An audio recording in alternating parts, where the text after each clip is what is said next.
امریکہ اور اسرائیل کے لیے موت کا جال تیار، رشیا میدان میں آ گیا۔ رشیا کیا کر رہا ہے، کس طرح ایران کی مدد کر رہا ہے؟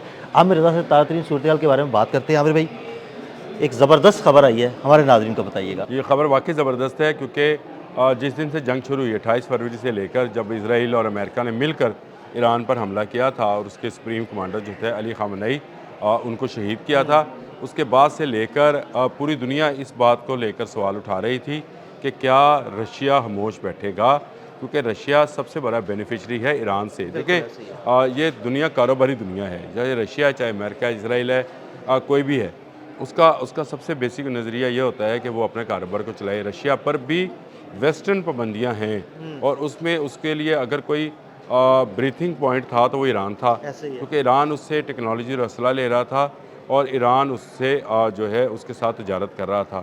اب روبل اور تمن میں یہ جو تجارت تھی اس کو ابھی فروغ ملنا تھا، لیکن نیا یہ جو امریکہ نے اس کو کیا کہتے ہیں کہ نئی جنگ شروع کر دی اور اس کے بعد سے دنیا اس بات پر سوال اٹھا رہی تھی۔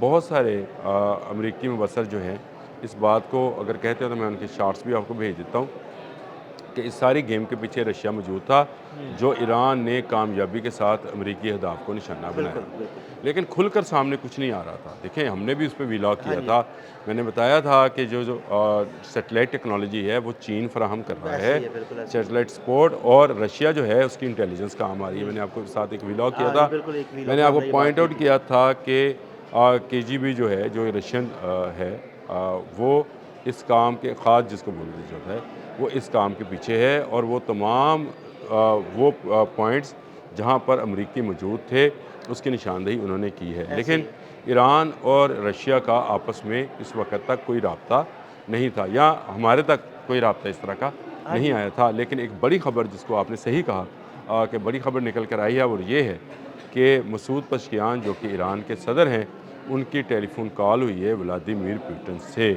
یہ پہلا باضابطہ صدارتی سطح کا رابطہ ہے، اور میں آپ کو بتاؤں ابھی میں ایک پورا آرٹیکل پڑھ رہا تھا کچھ دیر پہلے ہی جس میں مختلف جو دفاعی تجزیہ کار تھے وہ یہ کہہ رہے تھے کہ امریکہ ڈونلڈ ٹرمپ یہ سمجھے کہ ایک مذہبی لیڈر کو ہلاک کرنے سے رجیم چینج ہو جائے گی، حالانکہ وہاں پہ حکومت جو تھی وہ مسعود پزشکیان چلا رہے تھے۔ یہ صرف مذہبی معاملات کو خامنئی دیکھیں، خامنئی کا فیصلہ آخری فیصلہ ہوتا تھا، لیکن جو حکومت چلانے والا معاملہ تھا وہ مسعود پزشکیان کا تھا۔ پزشکیان ہیں، عباس عراقچی ہیں، یہ وہ لوگ ہیں جو سیاسی طور پر معاملات کو ایران کا دیکھتے ہیں۔ فیس بھی ہے انٹرنیشنلی۔